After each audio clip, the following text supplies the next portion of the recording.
हाय, मैं सौरभ शिंदे। आज हम स्टार्ट करने वाले हैं पर्सनल फाइनेंशियल प्लानिंग।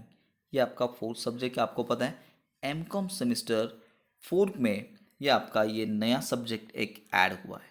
ठीक है, चलो स्टार्ट करते हैं। देखो यहाँ पे पहले तो मैं आपको दिखाना चाहूँगा यहाँ पे जो सिलेबस है या आपके पास जो भी टॉपिक्स है वो कौन कौन से हैं। तो अगर आप फर्स्ट टॉपिक देखोगे यहाँ पे तो अंडरस्टैंडिंग द पर्सनल फाइनेंस को आपको अंडरस्टैंडिंग करना है, मतलब पर्सनल फाइनेंस क्या है, उसके टर्म्स वगैरह उसमें क्या क्या इंक्लूड है वो। उसके बाद risk analysis and insurance planning, insurance के बारे में ज़्यादातर ये सेकेंड चैप्टर में आपका कवर होने वाला है। और उसके बाद थर्ड जो है आपका retirement planning and employees benefit वगैरह। ठीक है, और फोर्थ वाला इन्वेस्टमेंट प्लानिंग। देखो ये सभी जो टॉपिक है इनमें कुछ मतलब हर एक टॉपिक में लगभग कुछ सम्स वगैरह है जो आपको एग्जाम में पूछे जा सकते हैं। ठीक है, चलो आज जो मैं आपको इस वीडियो में हम लेने वाले हैं वो फर्स्ट आपका चैप्टर है वो स्टार्ट करने वाले हैं। ठीक है, फिलहाल मैं आपको यहाँ पे ये जो सिलेबस है वो दिखाना चाहूँगा। देखो ये सिलेबस एक इम्पोर्टेंट पार्ट है क्योंकि इसमें जो भी यहाँ पे मेंशन किया है ना उसके ऊपर ही क्वेश्चन आते हैं, याद रखना। तो ये जो फर्स्ट वाला आपका टॉपिक है, जैसे कि फर्स्ट वाला हम उसे मॉड्यूल या यूनिट भी कह सकते हैं, वो है अंडरस्टैंडिंग द पर्सनल फाइनेंस को आपका अंडरस्टैंड करना है। जैसे भी उसमें फर्स्ट पॉइंट है यहाँ पे time value of money applications. देखो यहाँ पे time value of money application मतलब सम्स, यहाँ पे सम्स आपको करने हैं, याद रखना। क्योंकि डेफिनेटली मुझे पता है इसमें आपको डेफिनेटली एक तो सम पूछा जाएगा, थेरी क्वेश्चन भी आ सकता है और सम भी आ सकता है, तो दोनों ही आपको करना है। उसके बाद देखो मनी मैनेजमेंट, टैक्स प्लानिंग वगैरह, इसमें बहुत सारे आप देख सकते हो। ठीक है, आगे हम ये देखने वाले हैं। चलो ये हुआ फर्स्ट, उसके बाद रिस्क एनालिसिस भी देख सकते हो, उसमें कौन कौन से यहाँ पे उन्होंने पॉइंट्स मेंशन किए। देखो ना इसमें अगर आप देखोगे सेकेंड थर्ड या फोर्थ जो आपका यूनिट है या मॉड्यूल है तो उसमें ज़्यादा कोई सिलेबस नहीं है। देखो ध्यान से अगर आप देखोगे ना तो आप देखो ना यहाँ पे जो रिस्क मैनेजमेंट है, यहाँ पे risk management and insurance decision in personal financing planning. इसके बाद रिस्क मैनेजमेंट के बारे में आपको और insurance decision in personal financing planning के बारे में आपको यहाँ पे पता होना चाहिए। जो भी बुक में दिया है वो आपको पढ़ लेना है। उसके बाद वेरियस इंश्योरेंस पॉलिसी कौन कौन सी होती है, strategical for general insurance, life insurance, ये जो टाइप्स रहते हैं, मोटर इंश्योरेंस, मेडिकल इंश्योरेंस, आपको तो ये पता है, इसके बारे में आपको पता होना चाहिए। ये देखो इजी है, ज़्यादा कुछ यहाँ पे हार्ड नहीं है। ठीक है, आप डेफिनेटली ये कर सकते हो। उसके बाद अगर आप देखोगे ये थर्ड वाला, तो इसमें रिटायरमेंट की प्लानिंग या एम्प्लॉयज़ बेनिफिट वगैरह यहाँ पे है। जैसे कि आपको पता है पीएफ वगैरह, EPF, public provident fund, superannuation fund वगैरह, ग्रेजुएटी, अदर पेंशन प्लान वगैरह, ये सब इसमें इंक्लूड रहता है। ठीक है, ये भी अच्छा है, डिटेल में दिया है। आप ये आपके नॉलेज के लिए भी अच्छी तरह से पढ़ पढ़ सकते हो। ठीक है, उसके बाद इन्वेस्टमेंट प्लानिंग, एग्जैक्टली आपको कैसे प्लानिंग करना चाहिए। हाँ, रिस्क रिटर्न एनालिसिस या investment stock, bond, mutual fund में, डेरिवेटिव में या आप रियल इस्टेट में इन्वेस्ट करनी चाहिए, ये सब यहाँ पे मेंशन किया है। ठीक है, चलो ये हुआ सिलेबस। अभी हम स्टार्ट करते हैं। जो फर्स्ट टॉपिक है आपका वो है अंडरस्टैंडिंग पर्सनल फाइनेंस। तो देखो पर्सनल फाइनेंस, फाइनेंस मतलब क्या, फाइनेंस मतलब पैसा, राइट, कैश। तो इसमें पर्सनल फाइनेंस को आपको अंडरस्टैंड करना है कि एग्जैक्टली पर्सनल फाइनेंस क्या होता है। डेफिनेटली जो इंडिया की बात करेंगे अगर आप, तो आपको पता है कि यहाँ पे ज़्यादा मतलब फाइनेंस को या फाइनेंशियल प्लानिंग को ज़्यादा यहाँ अहमियत नहीं दी जाती। हम लोग वैसे नहीं करते, मतलब मोस्ट ऑफ क्या करते हैं, जॉब करते हैं। उसके बाद जो भी पीएफ वगैरह अपने सैलरी से कर होता है उतना ही, बाकी कोई इन्वेस्टमेंट ज़्यादा करना नहीं चाहता। ठीक है, उसके अलग अलग रीज़न भी हैं। लेकिन उसी अगर बात करोगे आप अमेरिका या बाहर की जो कंट्रीज़ है, डेवलपमेंट कंट्रीज़ है, वहाँ पे ज़्यादा से ज़्यादा इन्वेस्टमेंट पे फोकस किया जाता है। मतलब यहाँ पे पर्सनल फाइनेंसिंग प्लानिंग पे, पीएफपी उसे कहते हैं, उस पे फोकस किया जाता है। ठीक है, देखो पर्सनल फाइनेंशियल प्लानिंग का मीनिंग क्या होता है कि आपको इंडिविजुअली जो आपका फाइनेंशियल रिसोर्सेस है या आपके पास फाइनेंशियल आपके गोल्स है उसके बारे में आपको सोचना है या प्लान करना है। ठीक है, इसे हम पर्सनल फाइनेंस प्लानिंग कहते हैं, राइट। तो मोस्ट ऑफ यहाँ पे इंडिया की बात करोगे तो यहाँ पे ये सब डिसाइड कौन करता है, हमारी पर्सनल फाइनेंसिंग प्लानिंग हम एडवाइज़र से लेते हैं। जैसे कि म्यूचुअल फंड एडवाइज़र रहता है या कोई सीए वगैरह रहते हैं, तो उनसे हम क्या करते हैं कि एडवाइस लेते हैं। ठीक है, क्योंकि हमें उसकी ज़्यादा नॉलेज नहीं रहती, तो मोस्ट ऑफ इंडिया के जो इन्वेस्टर है वो उनकी क्या करते हैं, मदद लेते हैं। देखिए यही है पर्सनल फाइनेंसिंग प्लानिंग।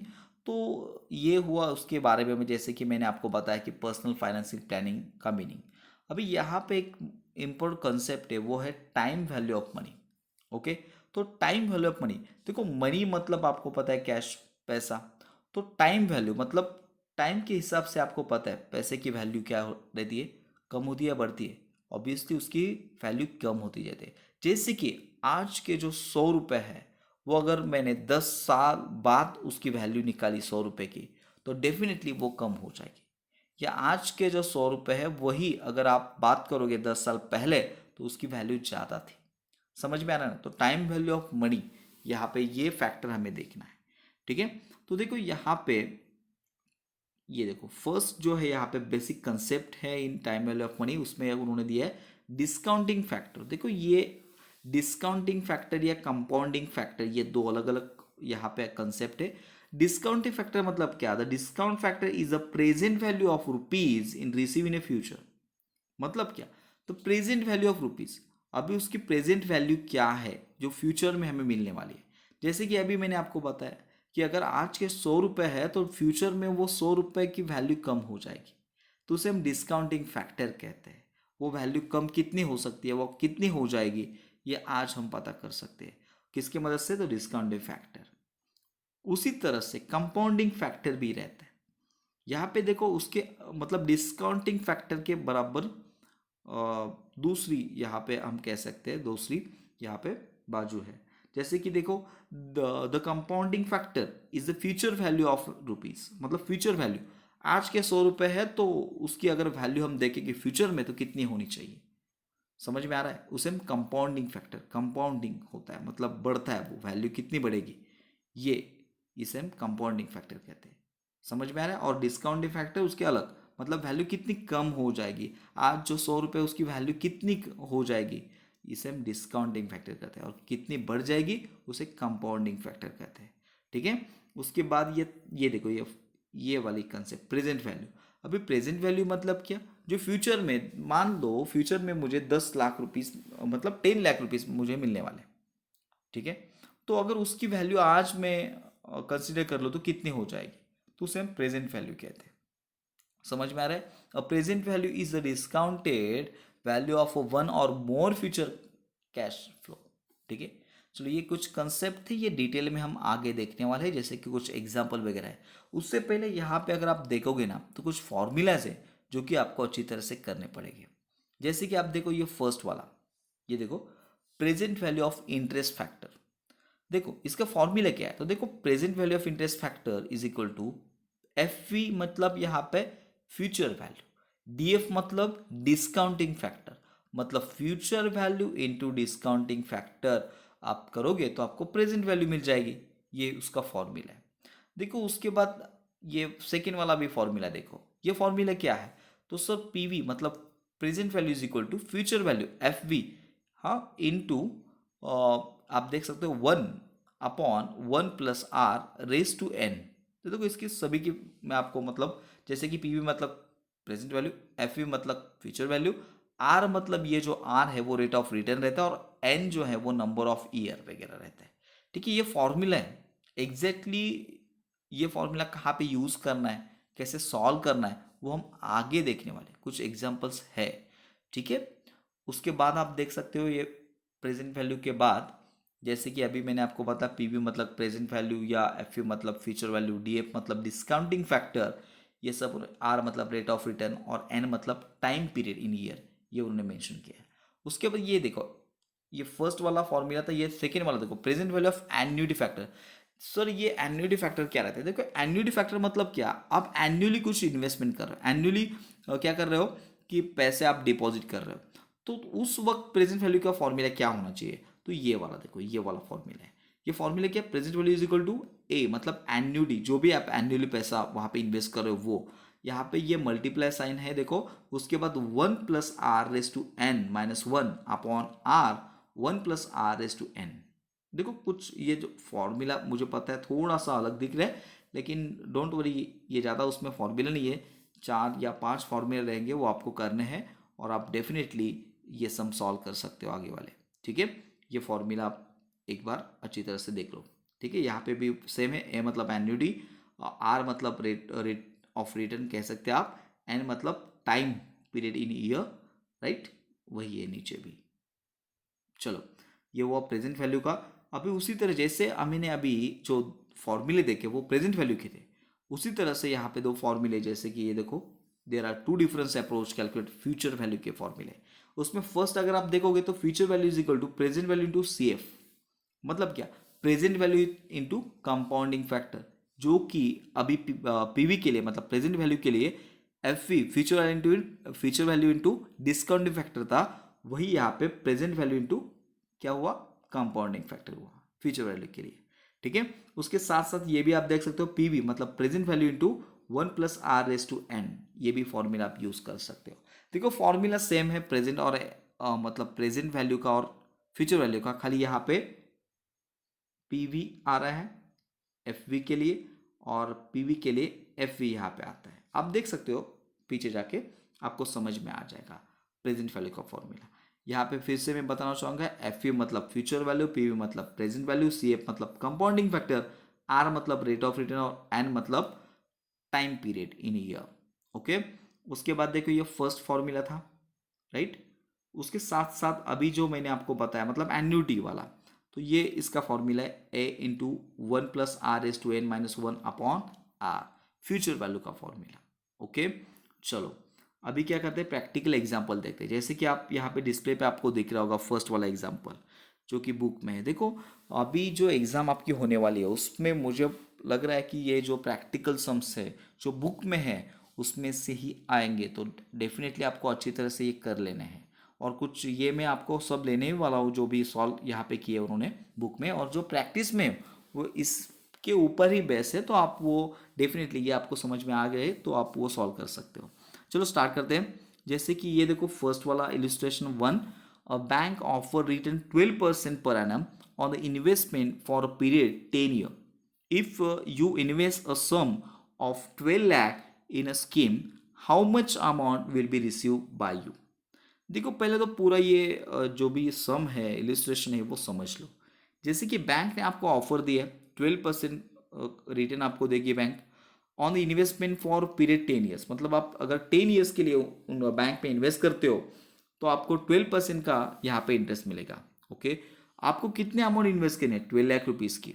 ओके, तो how much amount will be receive by you, तो यहाँ पे आपको उन्होंने क्या पूछा है कि आपको कितनी अमाउंट मिलनी चाहिए, मतलब ये स्कीम के तहत आपको अमाउंट कितने मिलेगी फ्यूचर में, ये पूछा है। तो डेफिनेटली हमें प्रेजेंट वैल्यू पूछा है या फ्यूचर वैल्यू, तो सर फ्यूचर वैल्यू, क्योंकि हमें कितने अमाउंट मिलेगी रिसीव होगी ये पूछा है, मतलब फ्यूचर में मिलेगी ना अमाउंट, तो यहाँ पे फ्यूचर वैल्यू है। ठीक है, तो आपको पता है अभी मैंने आपको दिखाया फ्यूचर वैल्यू का फॉर्मूला, सिंपल फॉर्मूला है F V PV factor, sorry present value into C F, मतलब यहाँ पे सी एफ मतलब कंपाउंडिंग फैक्टर। ओके, तो कंपाउंडिंग फैक्टर तो यहाँ पे गिवन नहीं है, तो ये वाला नीचे वाला फॉर्मूला हमें यूज करना पड़ेगा। Future value is equal to P V मतलब present value into 1+r⁻n। Okay, तो यहाँ पे हम पीवी कितना है, तो पीवी सर है यहाँ पे 12 लाख, क्योंकि प्रेजेंट वैल्यू कितने 12 लाख है, करेक्ट सर। उसके बाद आर कितना है, आर मतलब रेट ऑफ रिटर्न, कितना रिटर्न आपको मिलने वाला है 12% सर। सो आपको पता है 12% मतलब क्या रहता है, 12/100 रहता है। और आप ये कैलकुलेटर पे कर लो 12/100, तो डेफिनेटली आपको 0.12 मिल जाएगा। देखो तो उन्होंने डायरेक्टली यहाँ पे 0.12 लिया है। और एन कितना है, कितना ईयर, पीरियड कितना है, तो सर 10 ईयर्स। सो यहाँ पे रेस टू एन मतलब 10 आ जाएगा। ओके, तो आपको ये सॉल्व कैसे करना है, देखो ध्यान से देखो यहाँ पे, अभी यहाँ पे अगर आप देखोगे 1+0.12 हो जाएगा 1.12, उसका 10th जो भी उसका है वो आपको निकालना है, मतलब 10th वाला फैक्टर निकालना है। तो डेफिनेटली आपको कैलकुलेटर पे क्या करना है, तो आपको मैं यहाँ पे दिखाता हूँ, उस तरह से आप करते जाना। 1.12 आपको लेना है, उसके बाद मल्टीप्लाई जो साइन रहता है कैलकुलेटर पे वो दबाना है, उसके बाद इज इक्वल टू दबाना है। ओके, समझ में आ रहा है मैं क्या बोल रहा हूँ। और आपको क्या करना है, अभी इज इक्वल टू जो भी है वो आपको यहाँ पे इज इक्वल टू दबाते जाना है। कब तक, जो आपको पता है ना कैलकुलेटर के ऊपर यहाँ पे नंबर ऑफ स्टेप आते हैं, तो यहाँ पे 10 है तो स्टेप नंबर 11 आना चाहिए ऊपर। ओके, तो तब तक आपको इज इक्वल टू साइन दबाना है। ओके, समझ में आ रहा है मैं क्या बोल रहा हूँ? तो आपको डेफिनेटली फाइनल यहाँ पे ये वाला अमाउंट मिल जाएगा। ठीक हो, कैलकुलेटर पे करते जाओ, मैं जो बोल रहा हूँ वो 1.12। पहले तो पूरा कैलसी नील कर दो। नील मतलब एसी वाला वहाँ पे जो भी बटन रहता है ना वो दबाओ, मतलब पूरा। ठीक है, वहाँ पर स्टेप नंबर वहाँ पे 0 आना चाहिए। ओके, उसके बाद 1.12 ये कैल हाँ वो कैलसी पे दबाओ। उसके बाद मल्टीपल का जो साइन है वो दबाओ। उसके बाद इज इक्वल टू साइन दबाते जाओ जब तक वहां पे स्टेप नंबर ऊपर आपको दिख रहा होगा वो 11 ना आ जाए। क्यों 11? क्योंकि यहाँ पे 10th वाला है, मतलब हमें निकालना है, तो इसलिए 11। यहाँ पे अगर मान दो यहाँ पे 8 रहता तो ऊपर स्टेप नंबर 9 तक हम निकालते। ओके, तो डेफिनेटली देखो आपको ये मिल जाएगा वहाँ पे 3.1058। तो मल्टीप्लाई कर दो तो 37,26,960 आपको यहाँ पे फ्यूचर वैल्यू मिल जाएगी। मतलब अगर आप 12 लाख रुपीस उस कंपनी में या बैंक में इन्वेस्ट करते हो 12% के हिसाब से, तो 10 साल बाद आपको 37,26,960 अमाउंट मिल जाएगी। समझ में आ रहा है कैसे निकाले फ्यूचर वैल्यू? देखो इजी, इसमें कुछ नहीं, फॉर्मूले में सिर्फ हमने अमाउंट यहाँ पे फिलअप किए। चलो ये हुआ फर्स्ट एग्जाम्पल। अब ये सेकेंड वाला देखो, यहाँ पे उन्होंने क्या पूछा है कि what will an investor receive at maturity if he invest in the scheme a sum of ₹5,000 annually at the end of the year for 9 year at interest at 11% per annum compounded annually।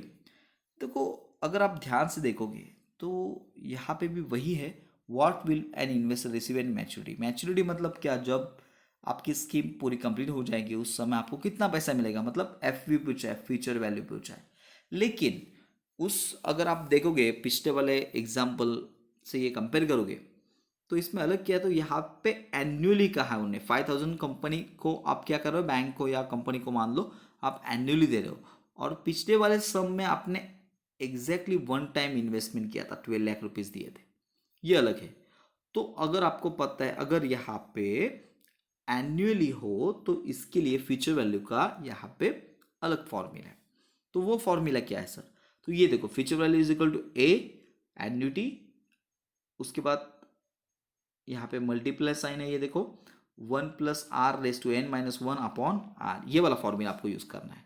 तो देखो यहाँ पे a कितना है, मतलब annuity कितना है, तो 5,000 है सर। उसके बाद देखो यहाँ पे r कितना है, रेट ऑफ रिटर्न कितना है, 11% है, और जो आपका n कितना है तो 9 ईयर है। तो इनका यूज करेंगे हम और यहाँ पे निकालेंगे। जैसे कि आप देख सकते हो यहाँ पे हमने यहाँ पे a लिख दिया 5,000। ओके सर, 1+11% मतलब आपको पता है 0.11, ये लिख दिया, और यहाँ पे n 9 था तो 9 लिख दिया, -1, और यहाँ पे r हमारा 11% तो 11/100 मतलब 0.11 हो गया। तो ये पूरा हमने यहाँ पे लिख दिया। अभी आपको कैसे सॉल्व करना है, देखो पहले तो ये वाला पूरा सॉल्व करना है। जैसे कि देखो 1+0.11 तो 1.11 का 9th वाला आपको फैक्टर निकालना है। तो कैसे निकाले, अभी मैंने आपको पिछले वाले सम में बताया। क्या करो, कैलकुलेटर पहले 1.11 लो, मल्टीपल साइन दबाओ, उसके बाद इज इक्वल टू साइन दबाते जाओ।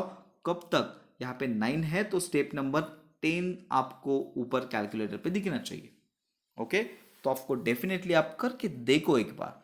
तो ये देखो 2.5580 ये मिल जाएगा आपको। उसको -1 करो अपॉन 0.11 कर दो, राइट, तो आपको, और उसको मल्टीप्लाई 5,000 से कर दो, तो डेफिनेटली आपको आंसर मिल जाएगा जो भी है यहाँ पे 70,818। ये हुआ फ्यूचर वैल्यू। देखो इजी है कि नहीं, कुछ अलग नहीं है देखो। ठीक है, एक बार करके देखो आप, डेफिनेटली आपको समझ में आ जाएगा। चलो अभी ये थर्ड वाला देखते हैं। देखो इसमें क्या पूछा है, देखो अगर ध्यान से देखोगे तो देखो an investor want to find out the value of amount ₹1 lakh to receive after 15 years the interest offered by bank 7%, calculate the present value of this amount। मतलब यहाँ पे सीधा उन्होंने क्या कि प्रेजेंट वैल्यू निकालो। तो आपको पता है फॉर्मूला क्या है प्रेजेंट वैल्यू का, तो present value is equal to future value discounting factor, मतलब present value is equal to future value into 1/1 plus R raise to N, ये हमारा फॉर्मूला है। तो उस पर हम अमाउंट डाल देंगे, जैसे कि यहाँ पे फ्यूचर वैल्यू कितने सर 1 लाख, ओके लिख दिया 1 लाख, 1/1 प्लस आर, आर कितना है, रेट ऑफ रिटर्न कितना है सर 7% है, तो 7/100 मतलब 0.07 करके देखो आप कैलकुलेटर पे, राइट।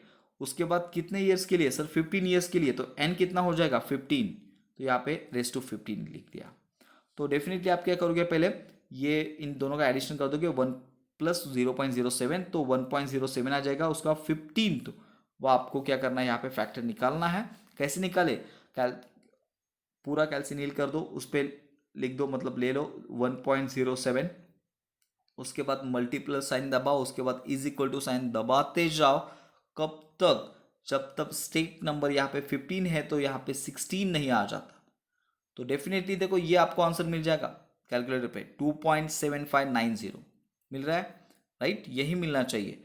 तो उसके बाद आपको 1 अपॉन ये करना है, तो ये मिल जाएगा 0.3624, उसको मल्टीप्लाई करना है 1 लाख से, तो फाइनली आपको देखो यहाँ पे ये प्रेजेंट वैल्यू मिल जाएगा 36,240, मतलब जो 1 लाख रुपीज आपको फ्यूचर में मिलने वाले हैं उसकी प्रेजेंट वैल्यू क्या है, तो उसकी प्रेजेंट वैल्यू है 36,240 ओनली।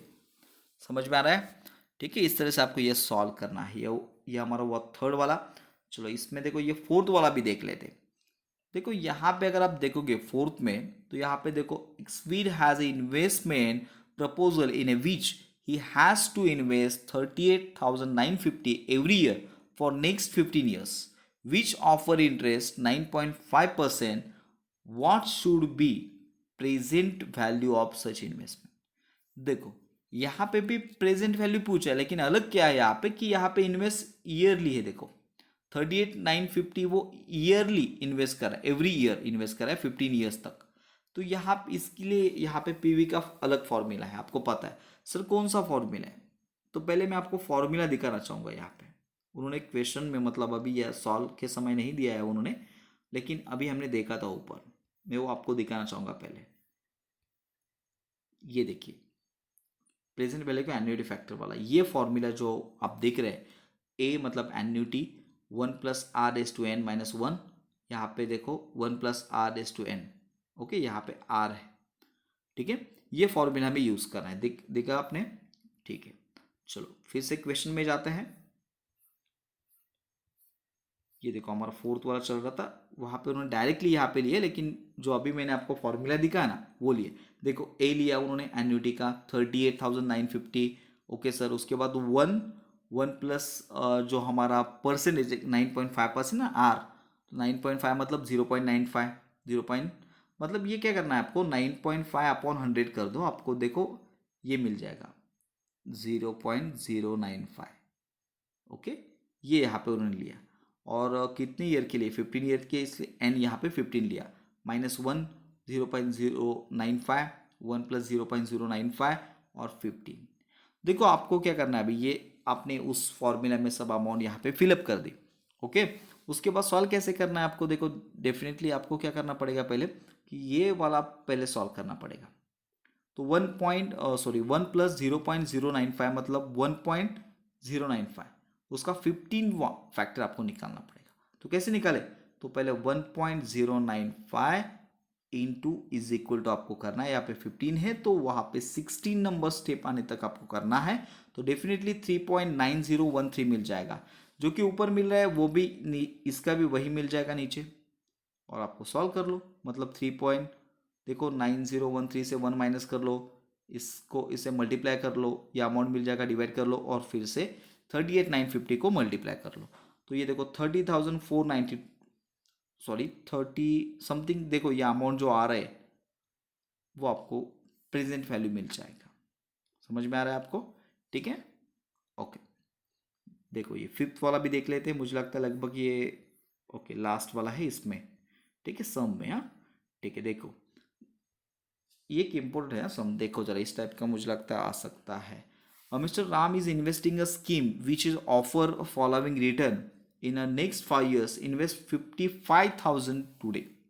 मतलब राम क्या कर रहा है, अभी इन्वेस्ट कर रहा है 55,000 कर रहा है आज, उसके बाद देखो नीचे आपको ईयर दिया first second third fourth fifth year, उसमें उन्होंने दिया है 10,000 12,000 15,000 18,000 20,000।